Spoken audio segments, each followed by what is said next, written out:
Good evening, ladies and gentlemen, and welcome to the regular meeting of the Mayor and Board of Trustees. It is October 23rd. Our first order of business is to have the Pledge of Allegiance, and tonight we're going to be led by a student of Burbridge Middle School, Adam Alnabani. He is, per his principal, Julie Bartel, shared his favorite subject is math. He plays soccer. He has been to the Holy Land, but really wants to go to Hawaii. And he lives with his mom, dad, brother Amir, 22, brother Mo, 23, and sister Sarah, 16. So if Adam would lead us, come in the front of the room and lead us. Ready? I pledge allegiance to the flag of the United States of America and to the republic for which it stands, one nation, under God, and indivisible, and justice for all.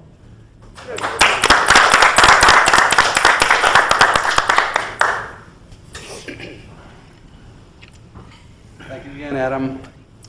And Karen, may I have roll call, please? Trustee Francis. Here. Trustee Model. Here. Trustee Beza. Here. Trustee Mattel. Here. Trustee Snyder. Yes. Trustee Schiappa. Here. Mayor Straub. Present. The next section is residents' comments. Are there any residents who would like to address the board at this time?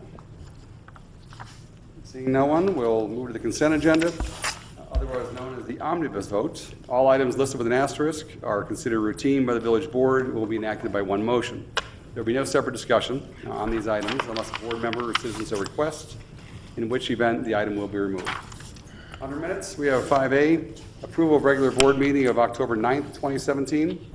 B, approval of strategic planning workshop of October 16th, 2017.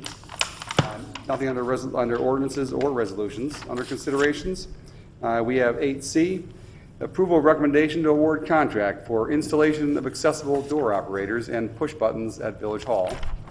D, approval of recommendation to approve intergovernmental agreement with DuPage County for NPDES compliance support services. E, receive and file a resignation letter from part-time police data clerk 1, Mark Murray, effective November 1st, 2017. F, approval recommendation to hire replacement part-time police data clerk 1 to fill vacancy created by the resignation of Mark Murray. G, approval of vendor list in the amount of $669,332.35 for all funds, plus $253,533.59 for payroll, for a grand total of $922,865.94, which includes special expenditures of $72,730.25 to DUCOM for dispatch services November 2017 through January 2018, and $48,836.70 to Desiderio Landscaping for Parkway tree stump removal of 51. May I have a motion to approve the following items on the consent agenda? That will be 5A, 5B, 8C, D, E, F, and G. So moved. Second. Roll call, please. Trustee Snyder. Yes. Trustee Schiappa. Yes. Trustee Francis. Yes. Trustee Model. Yes. Trustee Beza. Yes. Trustee Mattel. Yes. 6-0. Motion passes 6-0. Under ordinances, we have 6A, consideration of an ordinance granting a special use pursuant to the Burbridge zoning ordinance for planned unit development consisting of 44 single-family homes with private streets and commonly owned and open space between the homes. That's Z14-2017, located at 11650 Bridewell Drive. The McNaughton Builders and otherwise called Lakeside Point. Doug? Yes, thank you, Mayor and trustees. You reviewed this recommendation from the Planning Commission at your last meeting, at which time you unanimously directed staff to prepare this ordinance granting a PUD, a planned unit development, for the 19.76 acre property at 11650 Bridewell Drive, property immediately east of the Marriott Hotel property. The planned unit development would will subdivide the property for 44 single-family homes with a single looped private street with commonly owned open space between the homes. So in other words, there are no private yards. It's a concept much like Savoy Club, Lake Ridge Club, and Fieldstone Club, and as well as Burr Ridge Club in the village already. The PUD ordinance requires that the sidewalks be installed, as was discussed by the Plan Commission and by the board at your last meeting. They require that the developer comply with all subdivision standards, including school and park impact fees, although as was noted, they are in negotiations with the Park District regarding the provision of a combination of land and cash for a park donation. It also requires, the PUD also requires the developer to come back before the board and the Plan Commission with their final plans. However, that would not be a public hearing, just a review of the final plans to ensure compliance with applicable codes. I'd be happy to answer any questions about the Plan Commission recommendation or about this PUD ordinance. Thank you. I know this is a subject that's been going on for quite some time and discussed at the board level and Plan Commission level multiple times. But I would certainly welcome any questions or comments from trustees. Trustee Schiappa? Doug, I see they have, it's a faux guardhouse. Would this be a public street that we would plow? Or would they be responsible for snow removal? It will be a private street. The homeowners association will have to be established. Homeowners will be responsible for snow plowing of streets, maintenance of street, resurfacing of all the streets, all the common areas, sidewalks, landscaping, and the gatehouse. Okay. I should say they have a gatehouse, but it won't be a gated subdivision. Okay. Thank you. Anyone else? Any other discussions? We have a motion to approve. So moved. 6A. Second. First and second, any other discussion? Roll call, please. Trustee Schiappa? Yes. Trustee Snyder? Yes. Trustee Mitel? Yes. Trustee Paveza? Yes. Trustee Model? Yes. Trustee Francis? Yes. Motion passes 6-0. Congratulations to McNaughton Development, and we welcome this new development. This is a fairly historic in size, one of the largest that's been done in the village for quite a long time, and has been under village scrutiny for months and months. So I'm glad it went so well tonight, and McNaughton can get started. Under considerations, consideration to approve real estate sales contract for Lot 2 of the village-owned pump center property at 11650 German Church Road. Yes, this is consideration of to sell the 8.5 acre property that the village owns behind the pump center on German Church Road.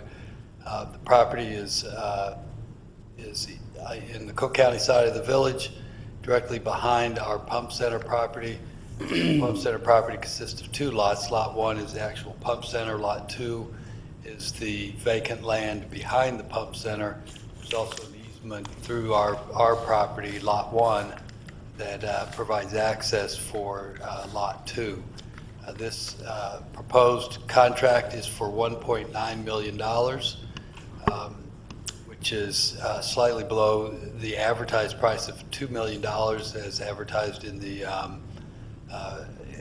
recent resolution adopted by the village board. However, it is non-contingent on zoning. It is, they're buying it as is, which is an R2A zoning, 1 acre lots. They certainly have the right to petition the village for rezoning in the future. To my knowledge, there's no intent to do that, but they reserve that right as property owners if this sale is completed. But again, the sale is $1.9 million requested and non-contingent. I'd be happy to answer any questions. Could you first give a little bit of history on the property, how long we've had it, what other options we've had, other discussions we've had?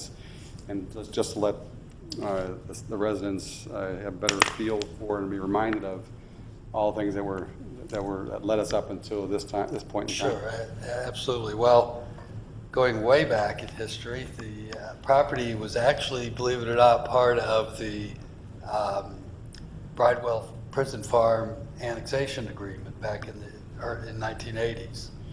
And it was dedicated to the village for our pump center. And as part of that annexation agreement, the village has owned it ever since that annexation agreement in the 1980s. The property has been for sale. The village put it up for sale originally in 2008. At that time, it was appraised prior to the recession. It was appraised at $2.4 million. However, with the subsequent recession, appraisals came in at a much lower rate. In the summer of 2017, this summer, we received offers of, I want to say the highest offer was $1.8 million, but with a contingency to zone it to R3. The board was not comfortable selling it at that price with a contingency. At that time, the board agreed to remarket the property at $2 million.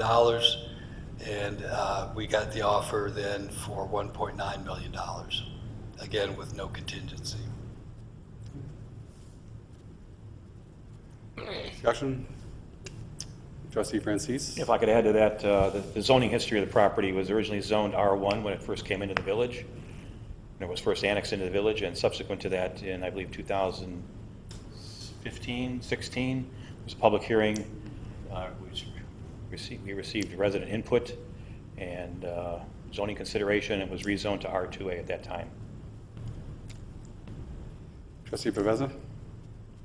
Just a comment, the property is, like Doug said, has been up for sale for quite a while. It's been publicly advertised. A lot of people had their opportunities to bid on it. And the latest description and description of the property and came in just about what we sold it for. The original, like I said, like Doug said, was 2.4 million, but the latest one was right around 2 million. So we didn't, sell it. We sold it for what was a realistic price. Anyone over here? Questions? I make a motion, we approve the contract for the sale. Second? Been a motion and a second. Any discussion? Roll call, please. Trustee Paveza? Yes. Trustee Francis? Yes. Trustee Model? Yes. Trustee Mitel? Yes. Trustee Snyder? Yes. Trustee Skiappa? Yes. 6-0. Motion passes 6-0. Now, the next item on the agenda has been one that was brought up by several residents, and it's now under consideration for discussion this evening. It's called Consideration of Amendments to the Building Ordinance and Municipal Code regarding deadlines for completion of exterior construction and restriction of hours for outside construction and maintenance work. And we have our Assistant Village Administrator, Evan Walter, to Great. Thank you, Mayor. Good evening to you, rest of the Board of Trustees. Thank you for joining us tonight. Welcome as well to the public. Before you tonight is item 8B. This is a discussion regarding amendments or proposed amendments to the building ordinance and municipal code for home construction and landscape maintenance. First, I would like to just provide some context for this discussion for those who may not be as familiar as to what the building ordinance is, how it's different than the municipal code and the zoning ordinance. We have several documents that govern what goes on here in the village of Burr Ridge. The first of which is really just distinguishing the two between the building and the zoning ordinance. The zoning ordinance regulates what and where a use can be built whereas the building ordinance regulates how and when it can be built. So the zoning ordinance has established zoning districts, for instance. Within those zoning districts, there are residential districts, commercial districts, so a single-family home can be built in any residential district. Whereas the building ordinance regulates how and when it's built. So it establishes what type of permit you have to get to build a new home, how long the permit is valid, what the permit costs. So there's the distinction between the building and the zoning ordinance, just for some context before we begin this discussion. And there's two major amendments that have taken place regarding the building ordinance in the last 15 years or so that I'd like to also touch on for further context to this discussion. In 2002, the building ordinance was amended to define the life of a permit for a new single-family home as 1 year from the first footing inspection and 1 year from the date of issuance for additions and alterations. So when a property owner comes before the board or comes to staff and when they say we'd like to build a new home on a vacant piece of land, then when we issue the permit, that date is not when the permit begins to take effect. In terms of the clock is when it becomes valid. That occurs when the first footing inspection is scheduled. So the footing is the piece of the foundation that you have to have in place before you can build the house on top of it. So that's when the 1 year clock starts as of 2002. The second part is the fee table in the building ordinance, which was amended this year, and this establishes new fees that brings it into alignment with neighboring communities. So as we all know, inflation over time, the value of money goes down. Over time, our permits simply were not covering the cost of reviewing each permit fee. So when we get a new home in, we have to send it out to several consultants, from which they will review and tell us whether the new home complies with our building ordinance or not on several issues, such as architectural reviews. So this was redone this year by the board, but just to highlight a couple of the amendments that are important to what we're discussing with these two amendments. So we have two subjects tonight, 3 total proposed amendments. The first amendment has to do with extension fees. So the first proposed amendment reforms how the building applicants will be able to renew their permit after a period of time, being 2 years. Currently, the building ordinance requires that single-family homes be completed within 1 year after that footing inspection has been approved by our engineer. But applicants are entitled to apply for 4 additional 90-day extensions beyond that first year. So in effect, a 2-year time cycle there for the new home permit. For each 90-day extension, an applicant is required to pay an extension fee that represents a percentage of the original permit costs. The extension fees are calculated depending on how many extensions they have removed, and we'll get to that in 1 second. Under the existing building ordinance, if exterior improvements are not completed after 2 years, the permit is revoked, and the applicant must apply for a new permit at that time. At that point, once they receive their new permit, it's simply a matter of just approving the site after a simple inspection. The 2-year cycle begins again at that point. The permit is not extended and work is not completed, so if we have a house that's not quite done and there's no active permit related to it, we put a stop work order on the property, meaning that they can't work on it until they remove the stop work order. And a stop work order will be described as SWO for short within this presentation. A stop work order fee is generally $300, and it just needs to be paid here, and it will be removed once it's paid. So this is the current table that governs the extension fees. You'll see we have our 4 90-day extensions. We have a couple of different categories for the first and the second. So the first 90-day extension could be either 25 or 50%, same being for the second 90-day extension. The difference being whether it's site improvements only or building with or without site improvements. Site improvements is just landscaping and driveway. That's all a site improvement can be. Everything else is related to a building issue. So if you don't have your exterior walls up, you need to get a 90-day extension with your building side of things. Your site improvements are not included there. As I said, you can get up to 4 90-day extensions, and they can either be 25 or 50% of the original permit fee. So over the last 3 years, the average home permit fee for a new home in Burridge has been about $5,000, just a little above it, $5,100. So if I needed an extra 90 days and I had building improvements that I needed to wrap up, it would be 50% of $5,100. So I'd pay about $2,500 in an extension fee to the village to keep my permit active and avoiding the stop work order.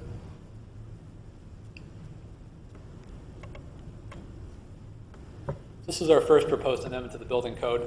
To ensure that new homes are completed in a reasonable time period, staff proposes the 2 amendments to the building ordinance. The first addresses projects that are unfinished after 2 years.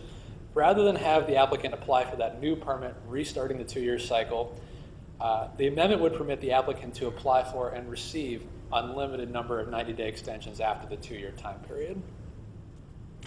Applicants would no longer have to begin the process again with a new year time cycle. In rare cases, applicants have elected to purchase an entirely new permit prior to their year expiring. So before they even get into the 90-day periods where they have to get new authorizations from the village, they'll come in and they'll pay for an entirely new permit. They're going to say, hey, my work's going to be protracted. I had issues with my contractor. I had money issues, whatever the excuse is.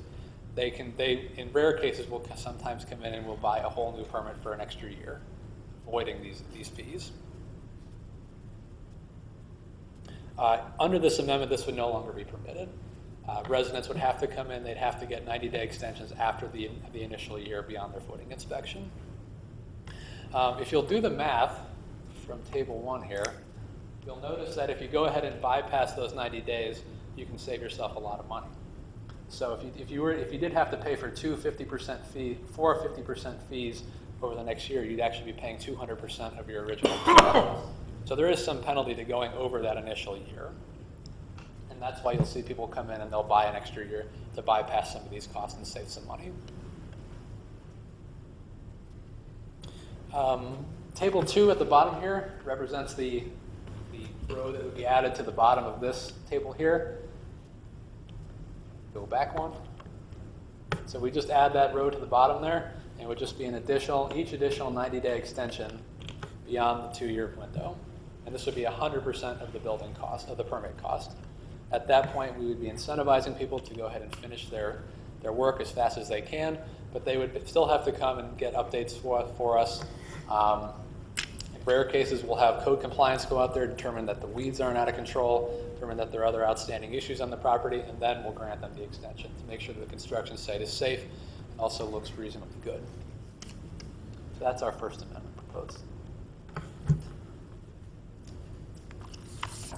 The second is an interior stop work order, or a partial stop work order. This amendment would permit staff to issue a stop work order on interior work if the exterior work is not completed within a specified time frame. So there's nothing in the building ordinance right now that governs that a property owner must complete one portion of the house before another. That you can build the house in whatever order you want. Now, it will be difficult to put in the finishings without your frame, but there's nothing that says you have to do the interior before the exterior or vice versa. In some cases, though, what we've observed as staff is that sometimes applicants will prioritize finishing the inside before the outside. And so that's pretty nice if you're the applicant, and you can move into your house, you can finish the exterior as you need to, and you can live in what you're building. However, what that does is that creates an ongoing construction site for the neighbors. That can deal with a lot of noise, a lot of extra dust, just a lot of extra chaos on your street. So the person who's building the house, again, living in there, not a big deal to them, but the neighbor having to look at construction fence, get all the dust on their property for sometimes months and years on end, it can be quite a nuisance to them. Exterior work is already defined within the building ordinance. It's really anything done outside of enclosed walls, so your roof, your windows, your driveway, your landscaping, anything to that effect is defined as an exterior job. And so the proposed amendment would permit staff to issue a partial stop work order on interior work if the exterior work was not finished in a specified time frame. Essentially what would happen is if you're kind of taking your time on your house and whatever that time frame happens to be, at a certain point we'd say, okay, you can't work on the inside anymore, you have to finish the outside of your home first. This way we can get the construction site cleaned up, and after that you can finish and focus on the inside of your house. Applicants would be allowed to receive 90-day extensions to work on the exterior of the property without a stop work order. And if a partial stop work order were issued, an inspection would be conducted to assess the site, determine what stage of progress that the interior of the house is in. If we come back at a later time to inspect something else, we see that you've been working on the inside of your house, we could propose to say that a full stop work order would be an issue at that point, and then we could begin enforcement proceedings against the property owner, which usually begins with traffic court and ends in circuit court. And after that, judges tend to levy penalties as they see fit. That is the Second Amendment. This is the second subject that we'll be talking about tonight. This is the hours for permitted work, outside construction and landscaping time. In the past few months, staff has received some input from the public regarding the permitted construction hours as well as a lack of restricted hours for landscape maintenance at work, particularly as it relates to work on Sundays. Staff has been directed to research the codes of surrounding communities by the board, at which time we had found some interesting results regarding how our permitted hours for construction and landscaping pan out to other communities. And so if you can't see this, we've studied Hinsdale, Clarendon Hills, Western Springs, LaGrange, and Oakville. You'll notice that we are the only community that we surveyed that has unlimited permitting hours on Sundays or holidays for construction. And we're also one of 2 out of the 6 that permit any hours between Monday through Friday, Saturday, and Sunday for landscaping. So every other town tends to regulate construction hours for outside work as well as landscape maintenance at a higher rate than we do. We allow the most hours, if you will, to work on construction or landscaping. Again, outside construction is really just any building, anything of that nature on the outside of your house. And that definition is taken from the building ordinance. Landscape maintenance, we've tried to extrapolate a definition of that, but that's really any operation of any gas or electric power equipment that is meant for landscape maintenance. So a lawnmower, leaf blower, edger, things of that nature. So staff is proposing that we amend the building ordinance to change the hours from the top to the bottom. Really the only thing that would change is that Sunday would have a new regulation put in, 12 to 4, or whatever time the board decides is appropriate in this case. But that was kind of a medium point that staff just kind of proposed as a starting point for discussion regarding Sunday landscaping and maintenance hours.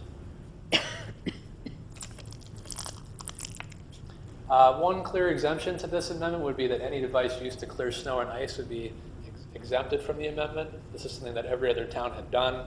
It's a safety issue. You got a foot of snow on the ground and it's 10 o'clock at night. You got to blow that off, especially if you're a doctor or somebody who happens to work in an emergency service. That tends to be a public safety issue. We're also proposing to move the language on outside construction and landscape maintenance to the municipal code, specifically Chapter 38, the nuisances section, while also cross-referencing it in the building ordinance. This will allow the police to step in and write a P ticket if necessary. Let's go back and just point something out here. You'll notice our regular hours are Monday through Friday, 8 to 5 p.m. in the village of Burridge.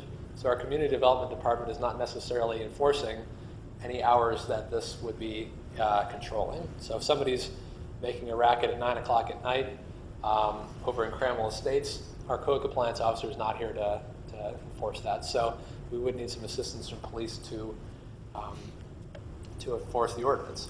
But again, having this language listed in the municipal code would allow them to write tickets directly to violators.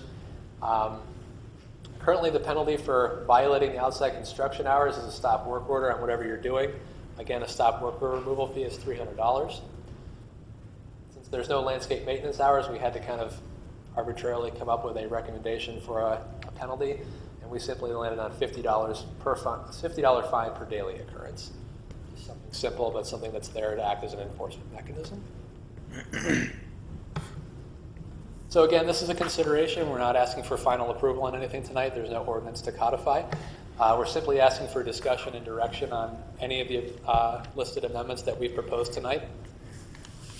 If the board does choose to further consider any amendments, any changes at all to either ordinance, staff would go ahead and advertise any item like this through any of our communication venues that we have to the public, be it e-briefs or any of our social media sites, anything like that, to make sure that word is out there so the public has the opportunity to comment this on the future. So again, this is just a first discussion to get into the consideration.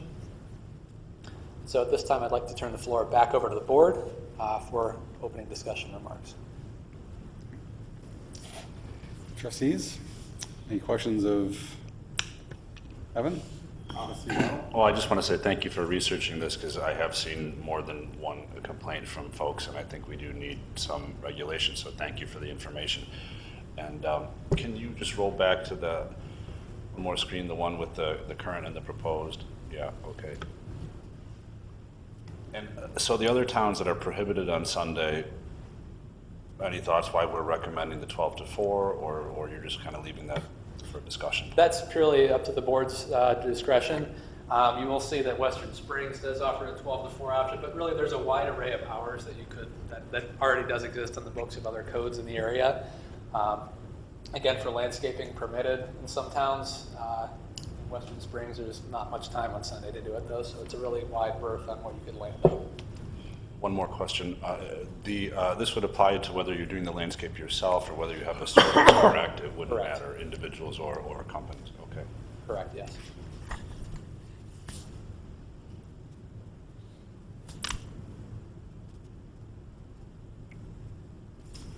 Trustee Francis? If we could back up to the building permit Let's just say when. proposed, okay.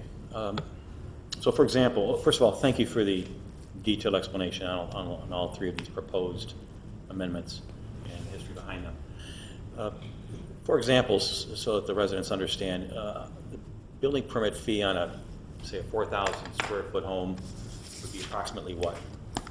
4,000 is a little below average for what we get, so I'm just going to say that it'll be about $4,500 for just the building permit. Now, there are additional fees related to that, such as water and sewer tap-on fees, but we're only talking about the building permit portion of the fees. The total fee was always larger, but talking about that smaller portion. So the part that you calculate the 25%, the 50%, et cetera, against would just be the building permit, That's the building correct. portion of the permit. Correct. Okay, so, and you're saying it's 4,000 is below average 5,000? Yeah, the average house in the last 3 years was 4,600 square feet. Okay. The average building permit was $5,100. Okay, so this is a significant amount of money that someone goes over. And this was all put in place back in 2002 as a result of residents suffering through endless months and years of construction of a house next door to them or across the street from them, and work getting done only on Saturdays and Sundays because the workers are busy doing work elsewhere. And so this is put in place to protect the residents. So I fully support this. A couple other questions. Okay, what would trigger a partial stop work order on the interior of the home? Sure. So we'll just take it from what currently occurs. So if you, after a year from after your footing, at that point you need to come back and get extensions from us. This is on any part of the home right now. If it were to trigger a partial stop work order, we'd have that point where we say, we'd establish a specified time frame. And we'd say, if and when you are not complete with the exterior work of the home within 12 months, 18 months, whatever is decided upon, at that point, we would issue a stop work order on the interior of your house so you can wrap up the exterior of your house first. Okay, so it'll be up to staff's discretion? No, we're asking for the board to hopefully make that decision. We do not want to make that decision. Okay. All right, so we have to come up with some trigger mechanism. Yeah, that was actually one of my follow-up questions was specifically, what would that specified time frame be? Again, the original, currently the existing life of a permit is 1 year, but you can get those extensions, so it could conceivably be whatever the board wants to do past a year, starting with a year, I should say. Okay. If we could go on to the permitted hours of outside work, please. Okay, so you had a listing of all the various towns, yes, and you're showing that Burbridge permits unlimited construction work on Saturdays and on Sundays and holidays. Correct. Yeah, but the ordinance says it's allowed from 8 to 5 if you go to your next slide. Oh, that must just be a permit. I think it's a typo. Okay, that's I fine. apologize. So we want to make sure we have that straightened out. So currently there is in place regulations. It's just that some, and myself included, feel 8 a.m. is too early. So if you're a homeowner and we were to ban landscape activities on Sunday, and you work Monday through Friday, and your Saturday is your day to cut the lawn and do your outside maintenance, and it rains. So you wait another week if we can't do it on Sunday, correct? If there was times that we'd like to ban on Sundays, then yes, that would be Okay. the unfortunate side of it. But yeah, that would be what happens. Many of us still do cut our own lawns. We don't have landscape services. Certainly. And we have a landscape service, they're Monday through Friday unless it rains, and then they push back a day to a Saturday or to a Sunday, and I get that. So that'll impose on them as well. So I have concerns about totally banning the landscape portion. Or maybe ban it for contractors and not for homeowners. I don't know. I'd like to hear what the rest of the board has to say about this. Okay. What else? You had mentioned you were going to post this in Chapter 38 of the Municipal Code, and that relates to nuisance activities. Yeah. It'd be kind of buried in the nuisance activity chapter, maybe if it had its own chapter. Certainly, we're open to that suggestion. Okay, I would suggest its own chapter, so it's easy to find. So if you're a savvy contractor or a savvy landscape person and you want to go to the village code and municipal code and the building ordinance, et cetera, and find these things, you need to make it easy for them to find it. So Certainly. I would suggest have its own section and call it out in the table of contents. It'd be easy to find that way. Okay, just a suggestion. So that's all I had. Thank you. Trustee Schiappa? So if we going back to the building permits and no, the times, the 90-day extensions. How many times in the past year have we issued second, third, fourth 90-day extensions? I mean, is it a common occurrence? or- Getting past 2 years is rare.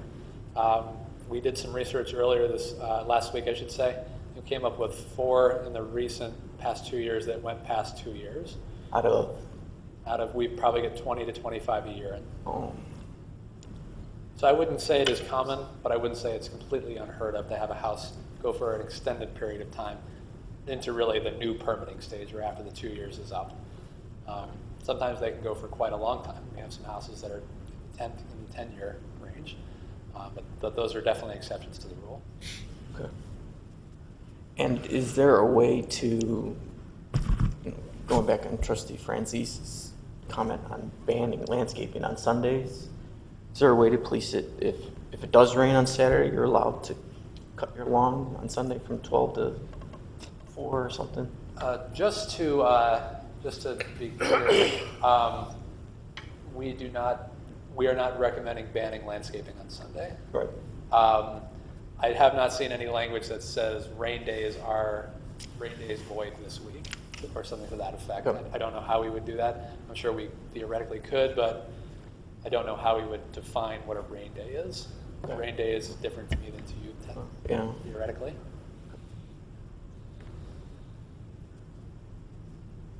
Thank you. That was a nice presentation. Trustee Mattel?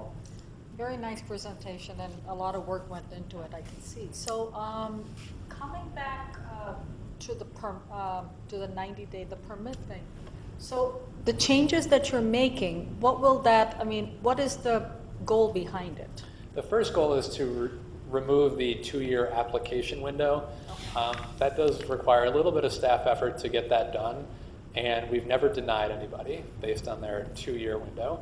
When you get a new permit in, we have to check it over for a number of things, including zoning, architectural review, engineering, and so that might go through a few rounds of, okay, this is too close to the setback, your grading's not right, things like that. They come through in the process. But once we get to 2 years, we usually have a structure up, the land is graded, we've made a significant process through. So we don't really need to look at the house from a zoning perspective again. It doesn't go through a full process. But it does go through a few inspections through our code compliance section. And it also does, really it's just explaining what happens at this point. Your permit expired, but now you have a new permit. Okay. So there is a bit of a staff burden to get those done. Another part of this would incentivize from a financial perspective to finish up the permit. Right, right. Again, 100% of the fee for each 90 days could be quite expensive if you string it out for another year. You're Right. paying 4 times your original permit fee for an extra year of time. So the idea is to incentive property owners who may be taking longer than the village might like to go ahead and finish the property in a timely fashion. And this is the way we can. Right, no, I best think to do it's, yeah, it helps. And I wasn't aware, are there landscaping services that come out on Sundays? Do they? There are some. I was one of those people when I was 12, so Okay. I can attest to, and at least in Ohio, I don't know how they do it here. But yes, they came out as long as the sun was out and work was there. So it's really whatever the customer wants, I would think. So, Would it be possible to differentiate between landscaping services and people cutting their own grass? I mean, it would be fine to let people cut their own grass on Sundays. And I think that could be feasible, certainly.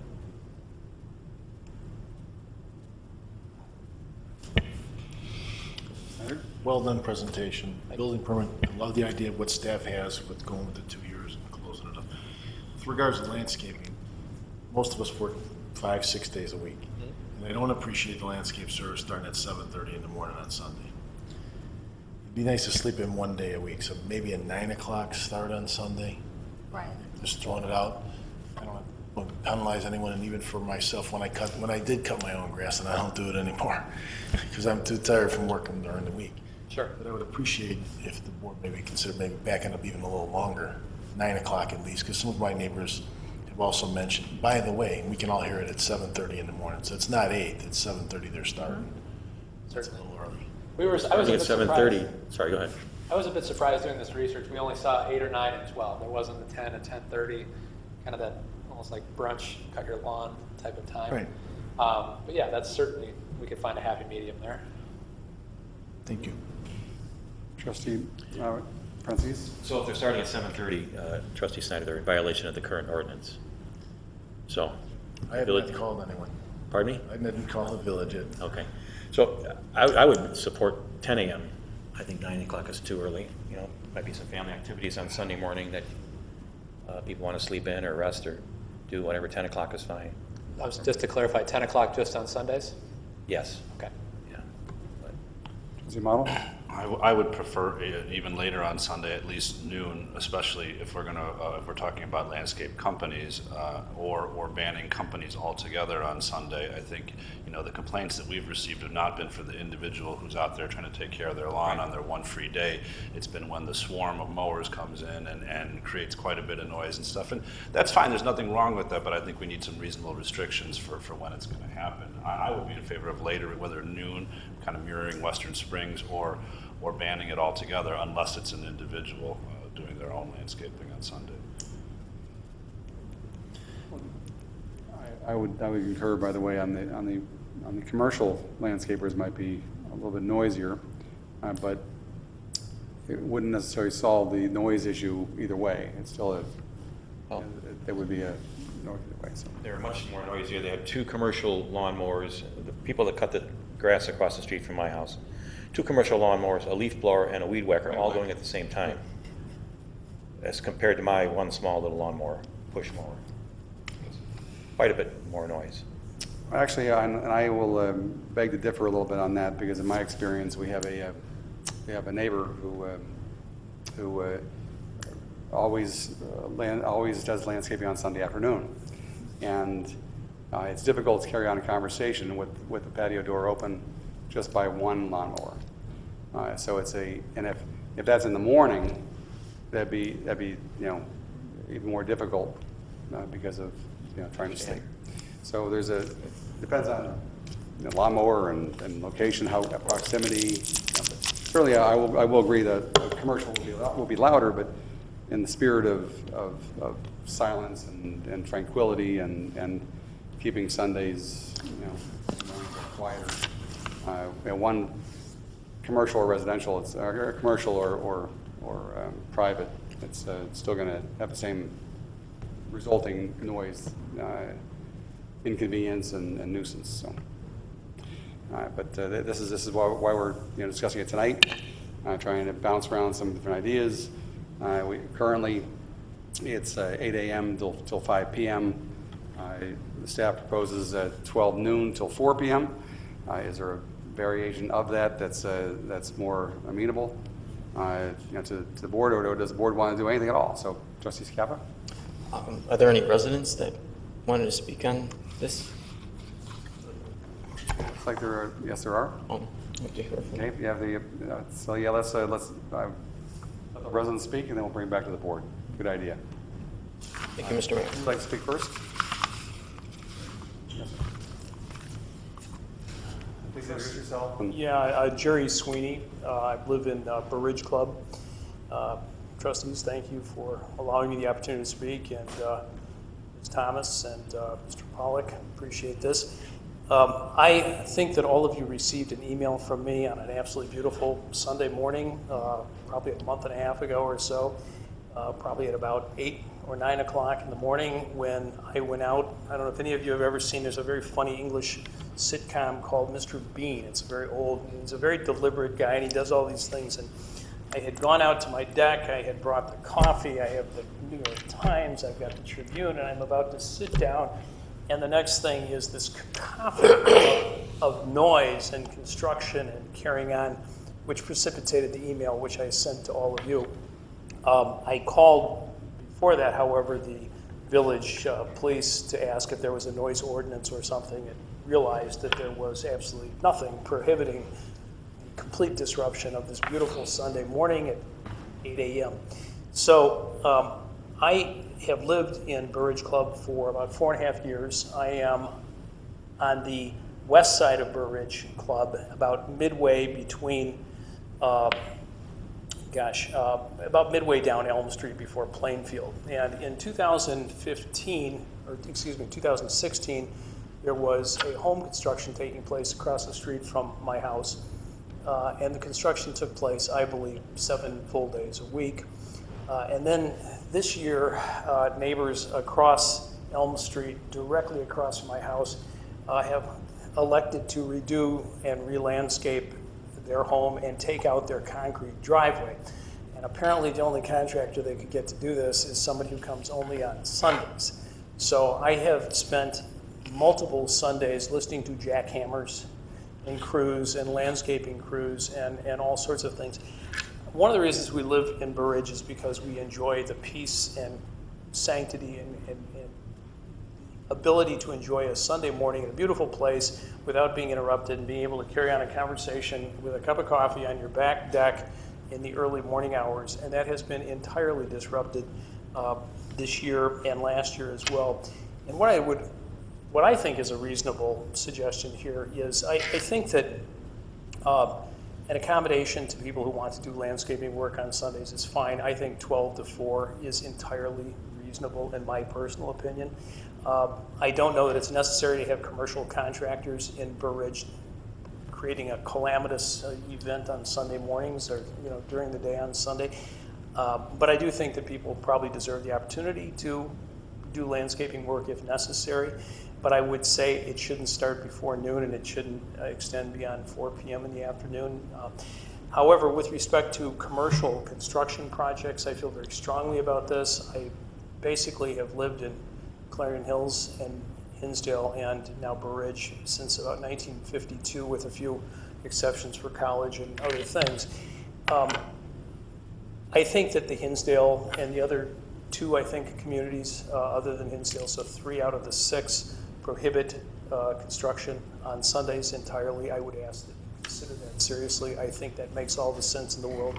I think that the prioritization of the residents who live here over the commercial interests of commercial contractors who come into this village for the purpose of making an income should really be the priority of the community, and I would urge that you restrict construction activities in residential areas at the very least on Sundays entirely. That would be my request, and for the reasons I stated, I just think it makes for a more pleasant experience in terms of living your life and enjoying your surroundings. So thank you for your time.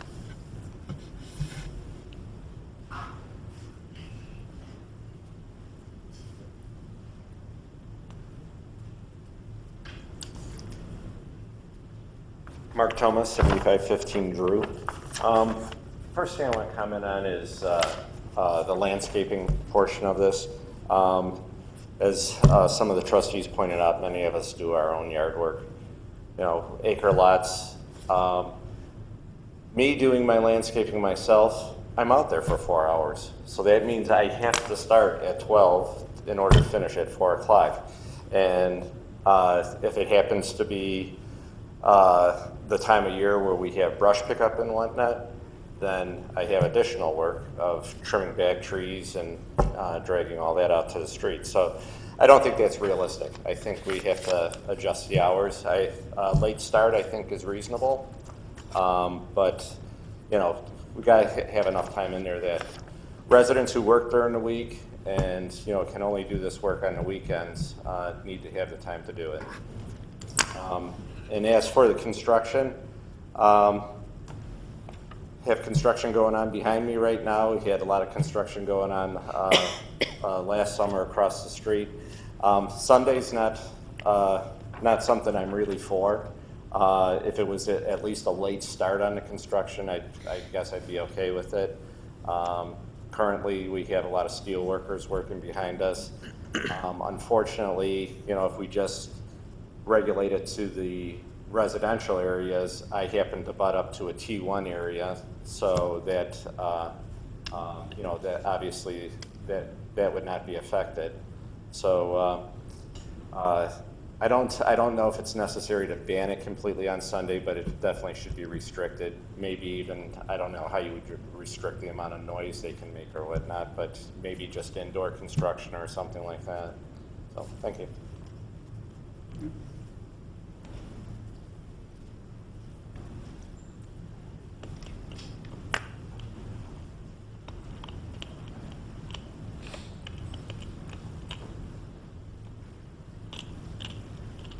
Alice Crampett, 7515 Drew.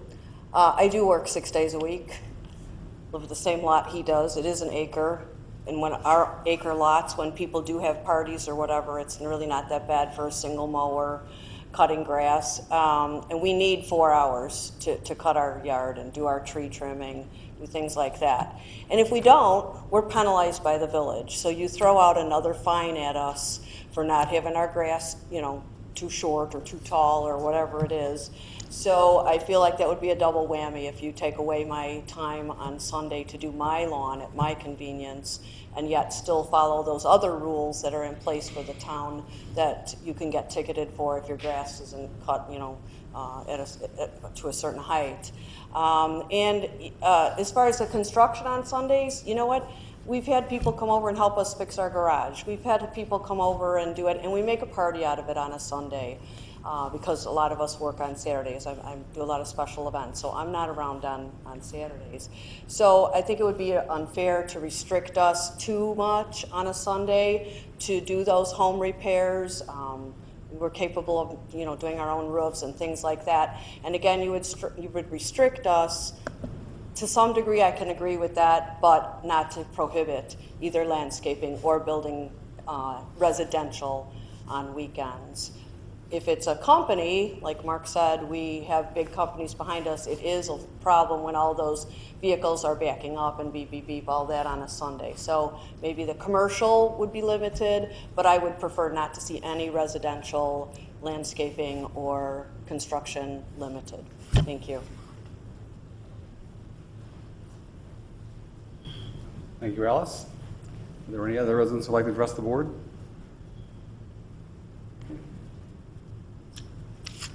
Okay. Now back at the board level, any other discussions or feelings about this topic that I'd like to express? Trustee Paveza. When you come into something like this, you really can't arrive at a solution that's going to solve everybody's problems or everybody's wishes or everybody's desire.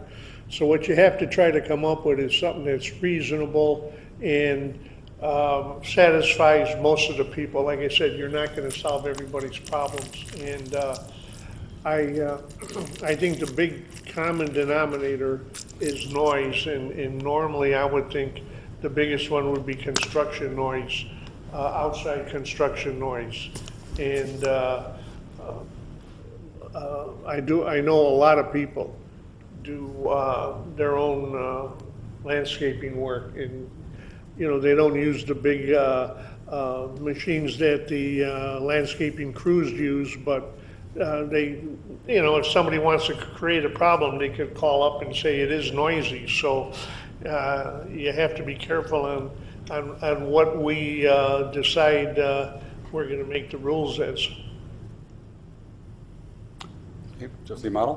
When we're talking about limiting construction work, is this permitted construction work or any type of work? Like, for example, I'm putting some new doors in the basement, and on Sunday I'm likely to get out the saw and cut them off to the right height and get them installed in there. Would that be a violation? Because I don't have a permit or anything like that, but I'm making some noise. So we are simply discussing outside construction. However, I suppose if the noise is being made outside, it might fall into that category. However, a distinction could be made that the rule only applies to an outside feature of the home or something on the property, or only permitted work would be governed by this. If you're trimming doors in your basement, obviously I do not require a staff to have you come in and get a permit for that work. So could theoretically be exempt from the noise regulations, because I think we've all hit on a point that a lot of us do a lot of small jobs that are minor and may not take that much time or much impact on the residents, or the neighbors, I should say. So, Right, but a pesky neighbor could complain if they were frustrated by even a minor amount of work, right? So I understand what the trustee is saying about having a reasonable restriction here. I think we need, the trustees have some kind of restriction, but I think it needs to be reasonable, so. Well, the fact that it's been permitted all this time, and this is the first time that it's really become a topic and a concern, I think it's a great statement to all the residents who generally follow the golden rule and take it under consideration. That's a kind of kudos to that. However, we also know that if bad behavior left unchecked will spread, and we know that in this case it can be a nuisance, and it's a noise nuisance, and the question is, do we want to have, is there a compromise between, you know, what's permitted now or what other villages do, or if there's a realistic compromise. So I guess I'm curious, that the residents who said 12 to 4 isn't enough time, is 11 to 4 or 10 to 4 a reasonable compromise, you know, and then to the residents who are complaining about the noise, is that a reasonable compromise for you as well? I'd be curious to hear about that. okay, before we do that, let's run. Following up on trustee Model, I think the 10 to 4 is a better idea. The 12 to 4 earlier, you get church, you go to church, you get back to 4 hours. If you got something else going, you're running around to a baseball game, all of a sudden it's 2 o'clock. You can't get it done. 6 hours is a pretty reasonable window. And the outside construction, you permit that between 12 and 4, so if anyone wants to sleep in after a long weekend or a hard party night on a Saturday night, let them sleep in and do it. Maybe follow, you know, Trustee Pervase's idea of the heavy construction, ban the heavy construction, and just go the other way. one quick point to that. Every other village does delineate holidays in their description of when the time would be in effect. And one of the questions that staff had for the board was, do we want to even call out holidays? And if we do, which holidays would you like to choose? So just bringing that up only because every other town we surveyed did have some sort of, it was basically Sundays and federal holidays were joined together in a category. So just as a point. Mm. Yeah, so you should be out of your pajamas by 10 a.m. If you're opening presents, you can't hammer. Are there any discussions or motions or suggestions, Trustee? The only thing I was Professor? wondering is, when you're talking about construction and construction noise, it seems that would be the one that would do it, and I just wonder if we could put a limit on outside construction, not home repairs when you're doing it yourself and you're involved. I'm talking about a construction company that's coming in, because they're gonna come in with the equipment and make the noise. So if I was gonna limit anything, I would limit on Sundays, outside construction by contractors, not, you know, you yourself doing work around your house. That would be my recommendation. I beg to differ that it's not just construction. I think it's also the landscaping. The email I'm looking at now talks about landscapers and blowers, and that was the email that I heard from some of the residents here as well, that it was landscaping as well. So I think it's not just construction, I think it's landscaping. Yeah, but I think landscaping is something that, as they mentioned, a lot of us do ourselves on the weekends. So I don't know if I'd want to limit the landscape. I can see limiting the hours, but I don't see about limiting the landscaping work.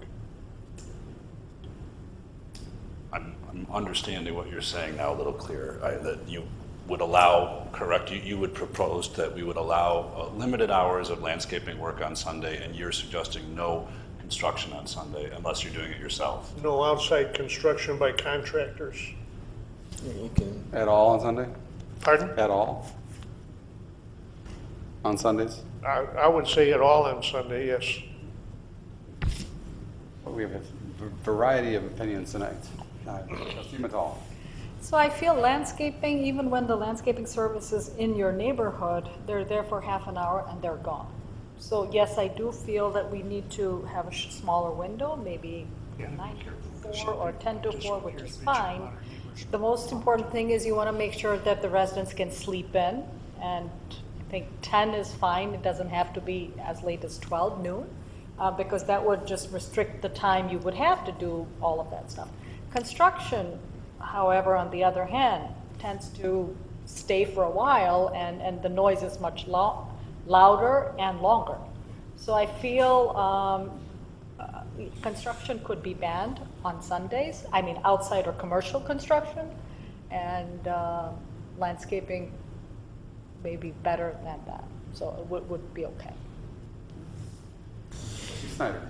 I think Trustee Pervez's idea is good to a point, but I work with all my contractors, so there's a way to get around that anyway. If you're gonna work with the contractor, you're gonna work with them on a Sunday. So when you start banning the commercial contractors coming in, and all of a sudden the homeowner's working with them, it's not gonna work that way. And any good homeowner that wants something done is gonna think, oh, there's only one way around it. So you're really gonna either have to say one or the other. We're gonna allow construction to a point, use the hours, or outside construction limited 12 to 4 when someone gets some sleep. But I don't think you can really just say you're not gonna get any construction on Sunday by an outside contractor. The easiest way around it is the homeowner helps, all of a sudden while I'm working, what are you gonna do? The police chief's gonna go, okay, well, you get a belt on, you're swinging a hammer, now what? Well, I think the way to delineate those is what Evan mentioned about permitted construction only would be restricted. If you're doing your own work, it's a fine line. Just clarifying. Fine line, but, and, yeah, we're trying to look at some compromise, again, what would be generally acceptable, to Trustee Pavez's point. We're not going to be able to please everybody with this, but we're at least somewhere in between we can meet. Trustee Schiappa, did you have something else you wanted to add? Yeah, I just wanted to confirm, we could limit permitted construction not to work on Sundays or limited hours on Sundays. I think we could. I think the only question is just the compliance with it. Pardon me, I can't hear you. I'm sorry. I think that is reasonable. Okay. Basically, yes.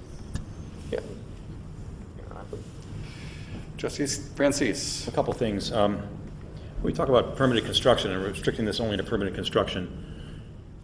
There may be a time when someone says, you know what, I'm not going to come in for a permit because there's just too many regulations and restrictions on this, and we don't want to dissuade that. We want the residents to come and have a permit, have their work inspected, and have it done right, and follow all the codes and ordinances. So I think, and it becomes an enforcement problem. One rule if it's permitted, one rule if it's not permitted, one set of hours if it's permitted, one set of hours if it's not permitted, one set of hours if it's you working on the home, one set of hours it's somebody else contractor working on. So I think we need to make it simple so it's easy to enforce and so that residents can remember it if there is a problem and they can phone it in. I'm in favor of 10 a.m. to 4 p.m. on Sundays. I think that's plenty of time to get your work done for whether it's a resident or a contractor. The contractor does have to come in and work on a Sunday. And keep in mind that you may have a contract with a subcontractor and there may be a deadline and it's outside work and he couldn't work because it was either too cold or too wet or too rainy or too snowy. And so now he's forced to work on Sunday. He doesn't want to because he wants to spend time with his family, but he needs to get it done because there's some time deadlines and he may be holding up some other contractor to get his work done. So I think we need to allow that option but limit it severely. So thank you.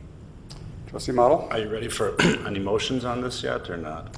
I think after this lengthy discussion, there would be appropriate. If though we normally do not bring it back to the residents as to what they would negotiate back and forth.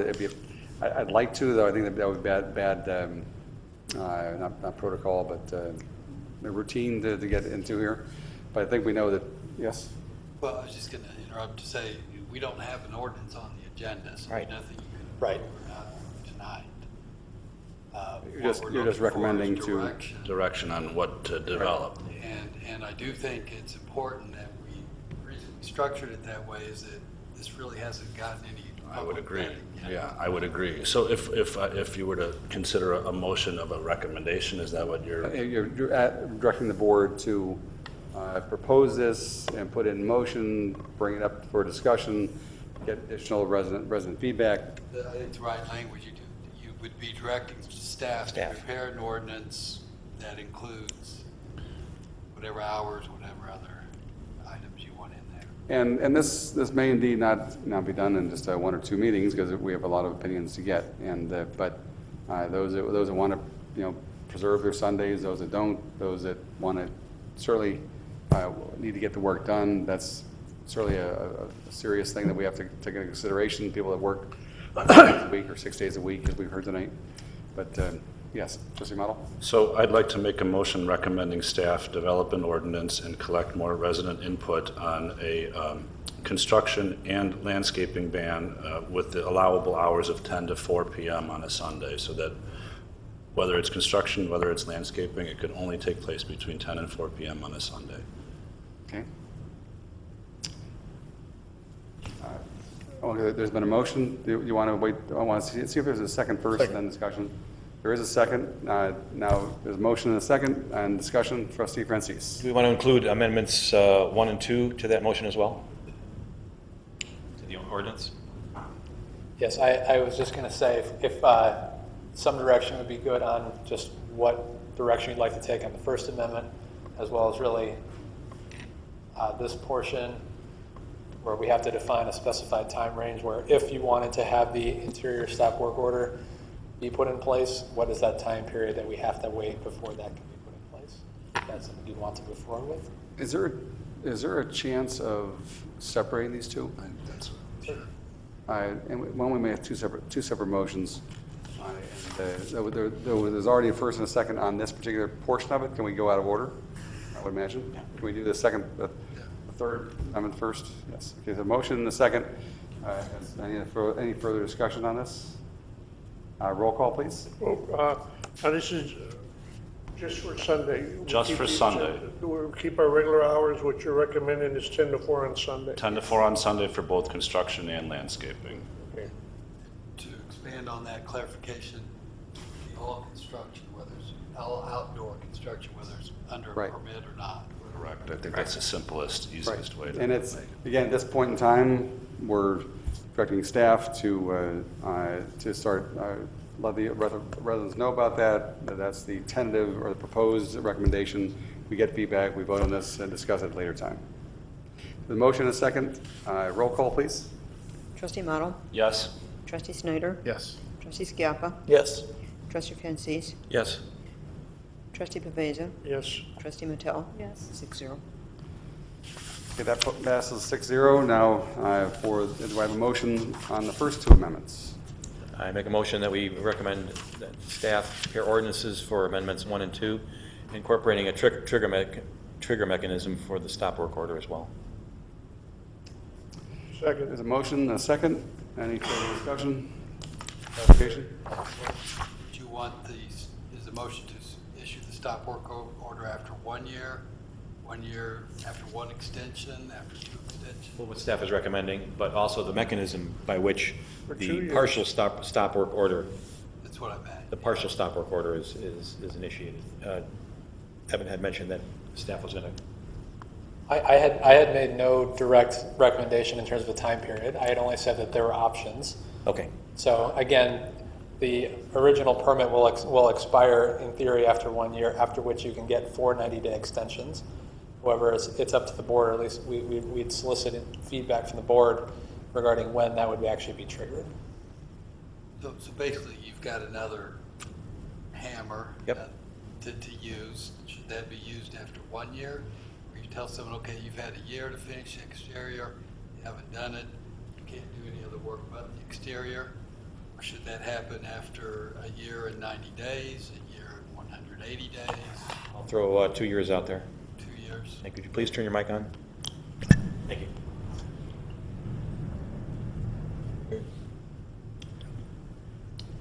Motion and a second. Any other discussion? Roll call, please. Let me clarify. Trustee Pavesa seconded it the first time. Did you second it the second time? Yes. Okay. Thank you. Question though, or comment. One of our biggest problems and complaints that we get the most on, and this is one of the reasons you might consider this pretty harsh, but It's when contractors leave houses partially done. And it's bad for the area, there's construction material around. So this is one of the main purposes of these amendments, is to kick the contractors in the butt and have them get the house done. It's also a safety concern, Al, as you know, with construction sites, partial fencing, kids getting in and out of a construction site. We don't want anybody to get hurt. We want to get done as quickly as possible, as safely as possible.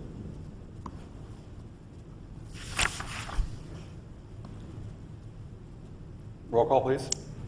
Trustee Francis? Yes? Trustee Beza? Yes. Trustee Matal? Yes. Trustee Snyder? Yes. Trustee Scappa? Yes. Trustee Model? Yes. Secure. Okay, motion passes 6-0. Other considerations for announcement, deliberation, and/or discussion? No official action will be taken. Seeing nothing. Additional area for residents' comments. Any residents would like to address the board at this time? Seeing no one? I think you have a copy of the Hinsdale ordinance, and one thing I think that you ought to consider is you receive comment on this ordinance. What was mentioned very briefly about the holiday schedule too. And I don't think that was considered in detail, but for example, the Hinsdale ordinance, it says that it establishes a time frame for construction work, and then bans the work on Sunday. It goes on to say, instruments and equipment shall not be used at any time on the following federal holidays: New Year's Day, Memorial Day, 4th of July, Labor Day, Thanksgiving, and Christmas. I just think that to make this complete, if you consider the public comment on this, you're going to want to consider also input as it relates to construction taking place on federal holidays. Add to your viewings. Thank you. Any other residents who would like to address the board? Well, just in comment to him, I like my 4-day weekends. I will be working on, when I'm not at a special event, I'll take a 4-day weekend and finish the project. If I have no president's day or whatever. So I would prefer to see holidays the same as a Sunday or a Saturday. Thank you. Reports and communications from village officials. I do have one question. I think I noticed it's someone's birthday. Al, is that your birthday? Oh, that was yesterday. Was yesterday? That was Okay. yesterday. We missed it. You missed it. So we can't sing happy birthday to tonight then. Thank you. What I would make a comment is remind people that we got the Secretary of State coming shortly. Oh, what day is Does it? that change the subject? Oh, yes. That's one way not to get old. Nice work. And what day do you want to sing happy birthday to you? No, I mean, no. Is that the 10th? The 8th. Wednesday the 8th. November 8th? Wednesday, November 8th, the Secretary of State will be here again. Well, thank you for that reminder. And that is just one of the best things that we have going at the village. We are one of the few of the villages that even have Secretary of State coming to our village. It's also one of the best used, the best attended. My daughter just went on a trip and she was so afraid that she'd lose her driver's license and being pickpocketed. She wanted to bring her passport also. Because while she was there, she wanted to be able to go out and have fun, right? So I asked, what about an ID, the state ID, which they can also issue that day. I think it's great for anybody to use the backup, and it's a great item to have. I think it's very inexpensive, nominal fee, but it's great. And you can also go for a license registration, I think within 6 months of your license being due. I think 6 months, I'm not sure exactly, but it's a great service. It saves you a lot of time. Highly recommend it. So glad that he may not remember his birthday very well, but he remembers the Secretary of State. And happy birthday, Al. Thank you. Happy birthday, Al. Birthday, Al. Okay, any non-residents like to address the board at this time? And may I have a motion to adjourn? So moved. Second. Roll Roll call, please. Just a minute, please.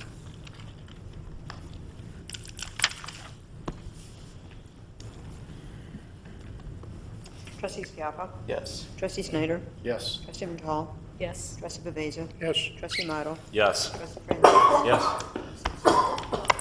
Happy birthday to you. And motion to adjourn has been accepted and approved. Meeting is officially adjourned. Thank you for joining us. Thank you.